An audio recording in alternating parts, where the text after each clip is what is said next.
contente d'avoir enfin pris le temps de faire cette vidéo. J'avais très envie de vous parler un petit peu de ce sujet-là depuis genre super longtemps. Je vais vous faire découvrir ou redécouvrir ou vous parler, si vous connaissez déjà, de la lithothérapie. Le mot lithothérapie est composé de deux termes, de lithos et de therapia, qui sont deux termes grecs, therapia qui veut dire cure, et lithos c'est le mot pierre. Donc comme tu l'as deviné, la lithothérapie c'est la cure par les pierres, en fait le fait de se soigner par les pierres ou les cristaux. Se soigner, c'est simplement apporter du soin, du bien-être dans sa vie quotidienne. Donc je ne suis pas du tout en train de dire que les pierres soignent tous les maux, mais je vais vous expliquer que ça peut peut-être aider certains petits justement tracas du quotidien. Je tiens à préciser avant de faire cette vidéo que je ne suis absolument pas experte en lithothérapie. Je pratique la lithothérapie maintenant depuis 2 ans. Donc en 2 ans j'ai eu le temps de me renseigner, d'apprendre des choses, d'apprendre de mes expériences, de m'améliorer. Donc j'ai voulu faire cette vidéo parce que ça m'intéresse beaucoup et que je crois beaucoup en toutes les façons de se soigner parallèles à la médecine traditionnelle. On a toujours besoin d'un médecin et on a toujours besoin de médecine parallèle qui nous aide à régler certains de nos problèmes sans forcément passer par la chimie.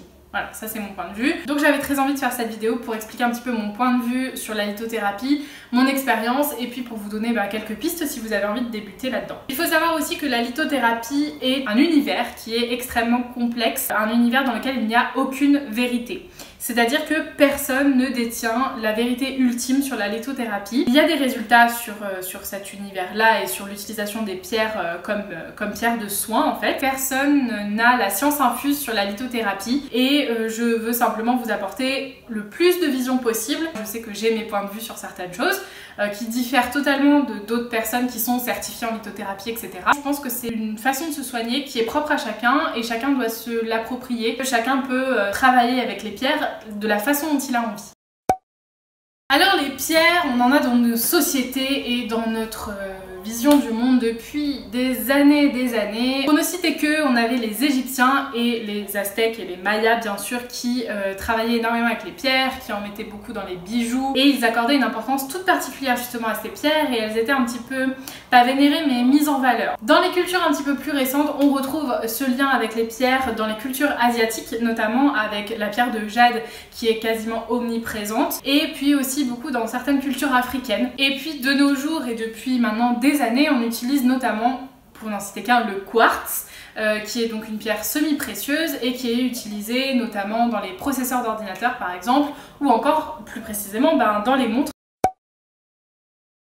La lithothérapie, en fait, se sert des énergies des pierres pour apporter du soin et du bien-être à la personne qui utilise telle ou telle pierre. Ce sont soit des pierres précieuses, soit des pierres semi-précieuses. Comment ça fonctionne? Il y a 2 écoles pour ça. Je vais vous donner les 2 points de vue, après c'est à vous de vous faire votre avis. La première école, c'est de dire que chaque pierre possède une aura. Alors une aura, c'est une énergie invisible en fait. Et que c'est cette aura qui rentre en résonance ou en symbiose avec notre être et qui fait que la pierre nous aide sur tel ou tel aspect de notre vie ou de notre santé. La deuxième école, c'est de dire que chaque pierre est composée chimiquement d'une certaine façon et que du coup, cette composition chimique, par le contact avec le corps humain, fait une transformation chimique, un échange chimique, je ne saurais pas vous dire exactement, je suis pas du tout une experte. Mais voilà, il y a échange chimique entre la pierre et le corps humain, c'est ce qui fait que certains maux sont soulagés par le fait de porter telle ou telle pierre. Pour vous donner une idée, la chrysocole, par exemple, cette pierre est composée de cuivre,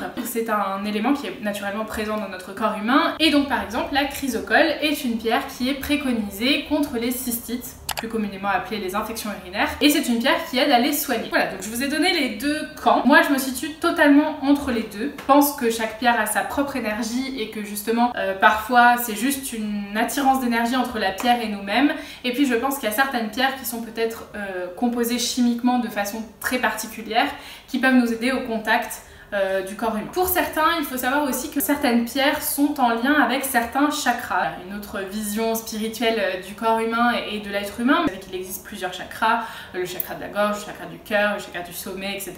Et apparemment, certaines pierres, pour certaines personnes, seraient en lien avec certains chakras. Il existe donc plusieurs façons d'utiliser les pierres en lithothérapie. La première façon, qui est à mon avis la plus répandue, c'est celle d'utiliser les pierres en contact, c'est-à-dire en portant des bijoux en pierre, en portant des pierres dans sa poche, en touchant les pierres, etc. Il existe deux autres façons d'utiliser les pierres pour moi, alors je ne connais pas tout, mais pour moi il existe deux autres façons de les utiliser. Il y a aussi les pierres dans l'environnement, c'est-à-dire que les pierres peuvent aider dans les lieux, mais pas forcément en contact avec la peau. Boule, une géode de quartz qui est posée sur la table de nuit ou sur une commode proche du lit, qui va en fait déverser ses énergies dans la pièce et permettre aux personnes qui sont dans cette pièce d'être plus apaisées. Et là je reviens aux cultures asiatiques qui utilisent énormément la pierre de jade dans leurs intérieurs et notamment en décoration. C'est souvent des éléphants ou des bouddhas en jade. Et la troisième façon d'utiliser des pierres qui est un petit peu moins connue et beaucoup plus technique, si j'ai envie de dire,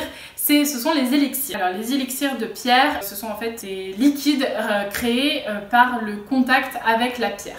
Je m'explique. Il existe deux élixirs différents pour moi. Il y a les huiles, donc les huiles de pierre, les huiles de massage imprégnées de pierre et les élixirs faits à base d'eau. Quand on s'y connaît un petit peu mieux en lithothérapie et qu'on recherche un petit peu, on se rend compte qu'il existe plusieurs façons de faire des élixirs de pierre. Je vous donne une façon très simple, mais c'est beaucoup plus complexe que ça. En plaçant, je sais pas moi, un petit bout de quartz dans de l'eau pendant un certain temps, on arrive à obtenir un élixir de quartz, donc c'est-à-dire l'eau qui aura été en contact avec la pierre et la pierre lui aura transmis un peu d'énergie. Et cet élixir-là, on peut l'absorber. Donc là, on n'est pas dans le contact, on est directement dans l'absorption. Sans absorber la pierre, voilà, c'est ça le principe.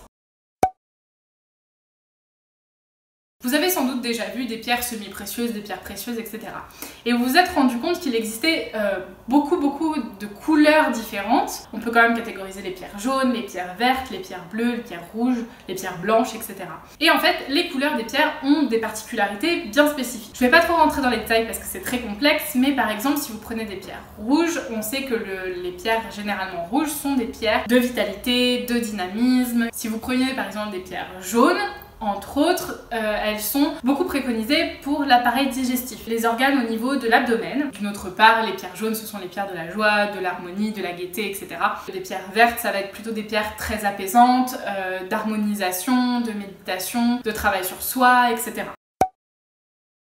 Avant toute chose, il faut savoir que même si toutes les pierres vous semblent magnifiques et très belles, il y a certaines pierres qui ne vous correspondront jamais et qui vont vous faire plus de mal que de bien. Ça, c'est propre à chaque personne et vous le saurez en apprenant un petit peu plus. Pour choisir sa pierre, pour la majorité des personnes pratiquant la lithothérapie, le but est de laisser la pierre vous choisir. Mais quand vous entrez dans un magasin de pierres, normalement, certaines pierres doivent vous attirer plus que d'autres et généralement, c'est ce qu'on dit, c'est que la pierre choisit la personne. Pas rentrer dans un magasin de pierres en disant je veux une pierre bleue parce que j'adore le bleu. Alors moi, personnellement, toutes les pierres m'attirent, je les trouve absolument toutes magnifiques. Par contre, je sais qu'il y en a certaines qui me vont très bien et d'autres qui ne me vont absolument pas. Typiquement l'obsidienne. L'obsidienne est une pierre de protection très forte et en fait je n'ai jamais pu porter mon obsidienne parce que je me sentais trop mal à chaque fois que je la mettais sur moi et je l'ai même virée de ma chambre parce qu'elle dégageait des ondes dans ma chambre que je détestais. Il y a certaines pierres qui ne vous correspondront jamais et c'est pas grave, vous pouvez très bien utiliser d'autres pierres et vous soigner avec d'autres pierres, il n'y a aucun souci. Les pierres nous choisissent forcément, mais on peut aussi choisir les pierres dans le sens où on peut peut-être voilà, choisir telle ou telle pierre selon le mal et les maux qu'on veut soigner.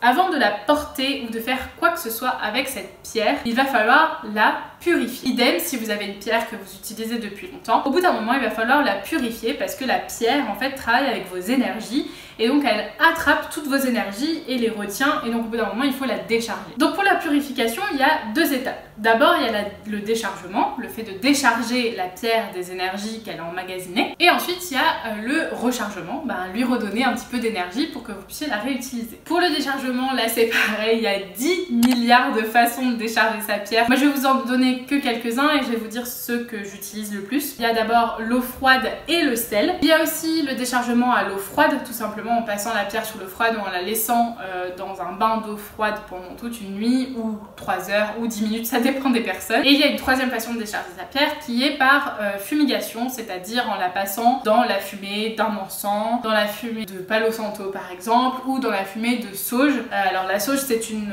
plante médicinale qui est utilisée depuis des années, ça ressemble à ça. ça. Bon, là c'est de la sauge blanche séchée. La fumée de la sauge est très bien pour purifier les pierres et puis pour purifier en général. Vous pouvez tout à fait en cultiver dans votre jardin, c'est une plante qui se trouve, qui s'utilise beaucoup en cuisine aussi, hein, la sauge. Personnellement, j'utilise qu'une seule technique pour purifier mes pierres. Moi voilà, j'utilise l'eau froide, sans sel, sans rien, juste de l'eau froide. Si j'ai pas le temps, je passe ma pierre sous l'eau froide le matin avant de la mettre.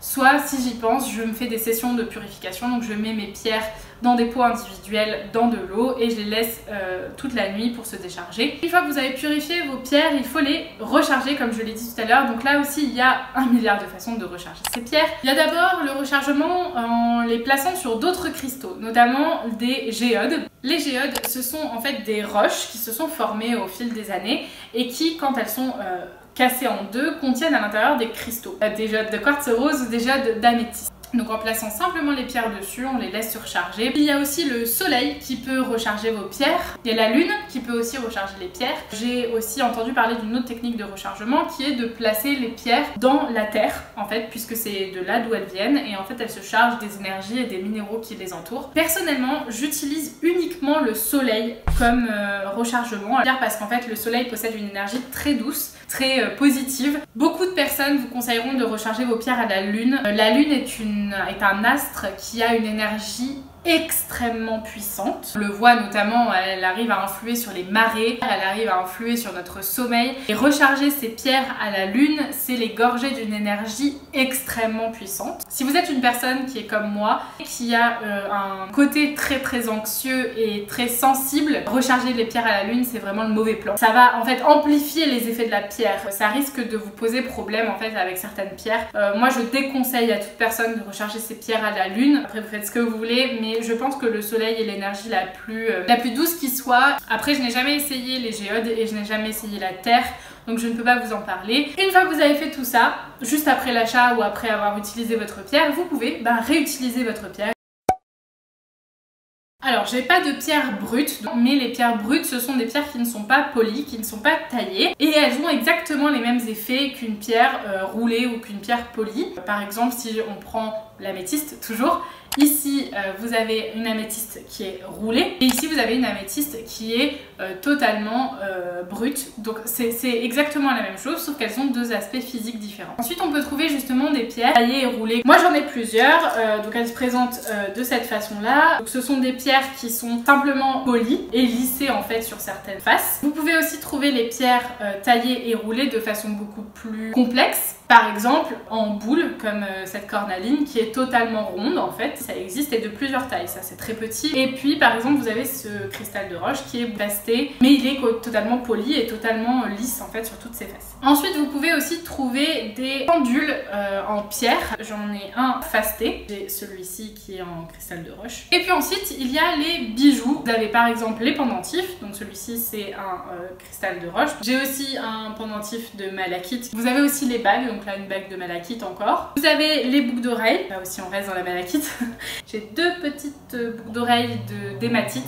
Et ensuite ce sont les colliers. Donc ce collier là par exemple qui est composé d'argent, d'œil de faucon et d'œil de tigre. Souvent ce sont des colliers ras le cou, notamment pour les enfants, vous savez il existe les colliers en ambre. Et puis je pense que ce qui est le plus connu dans le monde de la lithothérapie, et dès qu'on parle de pierre, ce sont les bracelets. Il existe différentes tailles de pierre. Celui-là en cristal de roche est beaucoup plus gros que l'œil de tigre qui est juste à côté par exemple. Il y a des fastés, le lapis par exemple, le lapis lazuli. Ensuite vous avez celui-ci qui est en améthyste fasté justement avec des perles en argent. Alors l'argent est un matériau qui atténue un petit peu la puissance de la pierre. La personne qui m'a fait ce bracelet a mis des pierres en argent pour que l'améthyste ne soit pas trop forte. J'espère avoir fait le tour de la question. Comme vous l'avez vu, c'est un sujet très vaste. Et puis je le rappelle, la lithothérapie ne possède pas une seule vérité pour moi. Il y a plusieurs façons de la voir et de la traiter et de l'utiliser. Alors il y a certaines personnes qui vous diront qu'il ne faut pas mélanger plus de 3 pierres à la fois, donc de ne pas porter plus de 3 pierres différentes. Il y en a d'autres qui vous diront attention à telle pierre parce qu'elle est très puissante, d'autres qui diront bah non elle n'est pas du tout puissante, c'est celle-là qui est la plus puissante. Je pense quand même qu'il y a un fond de vérité et que certaines pierres sont beaucoup plus puissantes que d'autres. Chacun a sa propre expérience et sa vision des choses, et certaines pierres qu'il faut éviter, et éviter machin et trucs et bidules. Si vous allez chercher un petit peu sur internet en fait lithothérapie, vous allez tomber sur tout et n'importe quoi, et même les livres de lithothérapie qui sont très éclectiques. Il y a beaucoup de points de vue différents, il y a des livres très techniques, d'autres qui sont très superficiels. Et c'est vraiment un univers qui est très difficile à cerner. Et je pense que vous apprendrez plus en discutant avec les gens qui utilisent la lithothérapie. C'est un petit peu la pêche aux infos en fait. Voilà, il y a énormément de sites internet sur lesquels vous pouvez commander les pierres, donc je vous en mettrai quelques-uns en barre d'infos. Je les ai jamais testés pour l'instant. Je pense que je les testerai au bout d'un moment, mais j'ai mes petits magasins de pierres à moi personnels. N'hésitez pas à poser vos questions si vous voulez débuter la lithothérapie. Je pense vous avoir donné les clés principales et la base de la lithothérapie. Et puis ensuite, les vidéos sur les pierres viendront compléter un petit peu ce que j'ai dit là. On se retrouve très vite pour une prochaine vidéo. Prenez grand soin de vous et de vos proches et profitez de la vie. Ciao!